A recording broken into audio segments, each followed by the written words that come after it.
Now, to discuss these fiscal follies, I taped a conversation with Senator Tom Cotton earlier today. Please take a listen. So we welcome back to the show Senator Tom Cotton of the great state of Arkansas. Senator Cotton, thank you, sir. We appreciate it. Thank you, Larry. It's always good to be back on with you.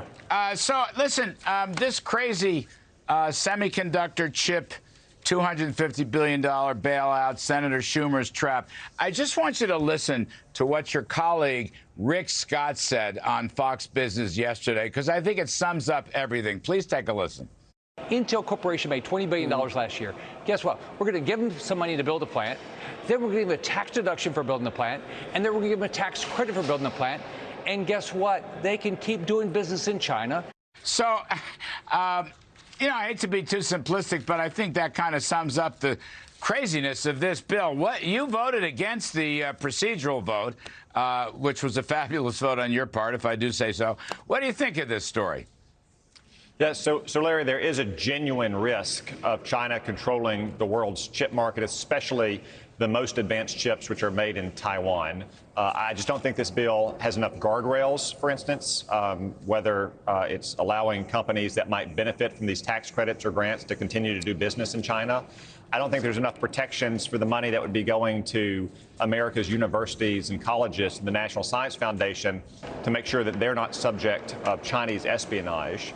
And finally, also worry that it may not be addressing that one very specific, very critical threat, which is the Taiwan Semiconductor Manufacturing Company. They make the world's most advanced chips. They're on an island that China has targeted with thousands of missiles and probably intends to invade in the next few years if we don't do something to stop it. It's most vital that we focus on those chips and making sure that we get them out of Taiwan in part so there's resiliency in their production, preferably to America, but at least out of missile range from mainland China. You know, I want to digress. I want to come back to the chip story in a second. But on this business of Taiwan, where I think you're absolutely right about the Chinese threat. In fact, you read in the newspapers, they're watching Russia's mistakes in Ukraine so that they can be better prepared to go into Taiwan. The U.S. government, the Biden administration, doesn't seem to be doing anything really to provide arms and expertise to the Taiwan government, whether it's air defenses or naval defenses or whatever. We won't be able to do it if they invade because they're just an island, as you said. What is Biden doing on this point? He's not doing nearly enough, Larry. As you said, we got to get those weapons to Taiwan now because unlike Ukraine, since Taiwan's an island, China could blockade Taiwan and we wouldn't be able to resupply them. And we need to get the right kinds of weapons to Taiwan. Look, we're not going to be able to produce enough aircraft, enough ships for Taiwan. We can produce things like anti-ship missiles, anti-aircraft missiles, advanced sea mines, the kinds of weapons for land warfare in Ukraine that stopped Russia's invasion in the north in March. We could give them the same kind of weapons that would stop a maritime and an air invasion of Taiwan. But we need to produce a lot more of it right here in America, and we need to make sure that we're getting it to Taiwan as fast as we can. Do the Bidens get that there's a major threat with respect to China invading Taiwan? I mean, do they get that? You know, Joe Biden can't even get America's policy straight, Larry. For decades, we've had a policy of what's called strategic ambiguity. We won't say exactly what we will do if China invades Taiwan. Now, I, for one, think that policy is now outdated, that we should be clear that we will help Taiwan defend itself. Joe Biden in the last 9 months has said the same thing 3 times, only to have his own staff walk it back within a few hours. That creates the worst of both worlds. We have the provocation of China without the deterrence of China. Let me just come back to this chip story. $250 billion. I don't think anybody knows exactly what's in the Schumer amendment yet. It's over 1,000 pages. But I got a couple things. Besides the $25 billion in tax credits and the $54 billion in grants, Senator, I see transportation gets $10 billion. National Science Foundation doubles their budget, $82 billion. The Commerce Department gets $11 billion. The Energy Department, get this, the Energy Department gets $50 billion. This sounds like Solyndra all over again. I got these numbers from Steve Scalise's office.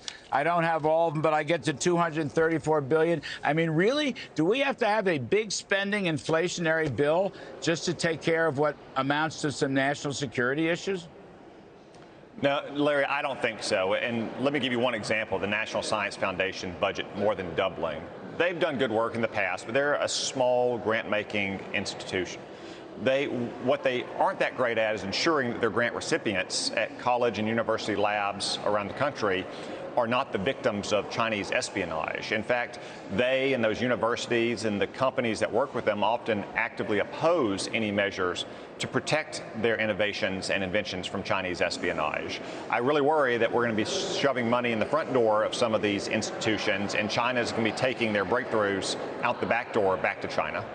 And won't all these appropriations or grants have the usual left-wing strings attached to them? You know, we're going to have racial justice and equity and Green New Deal, climate change. I mean, isn't that going to be part of this mess?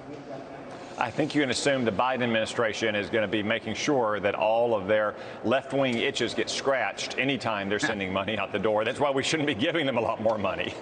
All right, well, spot on that. Can I just move the ball to the energy story, the radical climate activism of the administration? So Biden yesterday didn't have a whole lot to say. He didn't make any major announcements. It was mostly small beer. But I just want to ask you, because I know you've spoken out on this.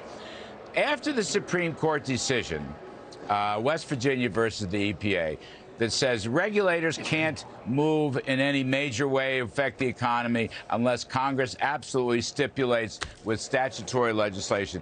Do you think President Biden is going to go for emergency powers for climate change, for Defense Production Act for climate change, which would violate A, congressional laws, and B, the Constitution? I mean, do you think he'll declare war on the Supreme Court? Well, I hope not. He shouldn't, and he doesn't have that power. But he's already declared war on the fossil fuel industry. Now, you're right, Larry, that the Supreme Court decision in the EPA case has reined in some of these bureaucratic agencies. It may take more court fights for them to get the picture. But every time Joe Biden has a press conference like he did yesterday, every time he says we're going to end fossil fuels, we're not going to have any more drilling, we're not going to have any more production of oil and gas and coal in this country, it is a self-fulfilling prophecy because Americans are not going to put their hard-earned savings into those industries. And then you top that off with all of his pals on Wall Street, people like Larry Fink, who are trying to target fossil fuel producers or users by keeping them out of the capital markets. It just makes it that much harder for these companies to get the investments they need to continue to explore and produce more oil and gas and coal for our economy. Yeah, I think that's been the problem from almost day one. Let me go another direction in the Middle East. I am utterly baffled. I mean, I do not understand this. You're a foreign policy expert. I'm not. To me, a nuclear deal with Iran would have catastrophic consequences. And yet, when he was over there in the Middle East, in Riyadh, for example, the president repeatedly said, quote, I've put a deal on the table for Iran, and it's not going to be there forever. Sounds to me like if Iran would say yes, the deal would go through. Among other things, the deal might be worth $1 trillion to Iran. I mean, how in the world can we be contemplating a deal with a cutthroat country like Iran? You know, Joe Biden is and always has been what Ronald Reagan's UN ambassador, the great Gene Kirkpatrick, called a blame America first Democrat. Joe Biden and Barack Obama and so many other Democrats always blame America first. And they blame America for having tense relations with Iran. That's one reason why Barack Obama wanted this deal in the first place. People criticize him for getting a weak deal. Said, why didn't he get a better deal? Larry, the answer is he didn't want a better deal. He wanted America to pull in its horns for its supposed sins and to atone, in particular, towards Iran. That's why he gave them such a great deal. And then he thought that would enable the United States to withdraw entirely from the Middle East because you'd have Iran and all of its proxies balanced off against Israel and the Arab nations. That obviously was a failure. And what succeeded in the Trump era was closely supporting our friends, pro-American countries like Israel and so many Arab nations, not trying to mollify and coddle the anti-American ayatollahs in Iran. It fails every time. I mean, is there any evidence, looking at the history of these so-called deals, starting with Obama, of course, Trump pulled out and slapped sanctions on him. Is there any evidence that any deal would be verified, would be properly investigated? In other words, to me, Senator Cotton, Iran lies, cheats, steals, murders, et cetera, et cetera. I don't feel like giving them $1 trillion, and I don't feel like trusting them in any way, shape, or form. They're enriching uranium. You know it. I know it. They're close to a bomb. I mean, I just don't get this, really. Step back. I don't get it. What's the evidence that Iran could be ever believed? There's not much evidence at all, Larry, and there's not much evidence that these kinds of deals work. Remember, it didn't work when Bill Clinton entered this deal with North Korea in 1994. They were cheating on it from the very first day, and within 12 years, they had the bomb.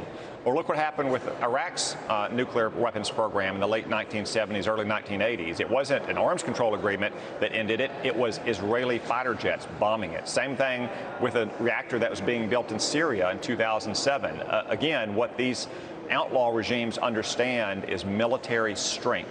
They don't appreciate weakness. They take advantage of it. Last question, sir. Is my very dear friend Sarah Sanders going to be the next governor of Arkansas? She's not going to be the next governor of Arkansas. She's going to be the next fantastic governor of Arkansas, Larry. So, of course, she's going to win, and we're very excited to have Sarah Sanders as our next governor. Thank you, sir. Senator Tom Cotton, we appreciate it very much. Thank you, Larry.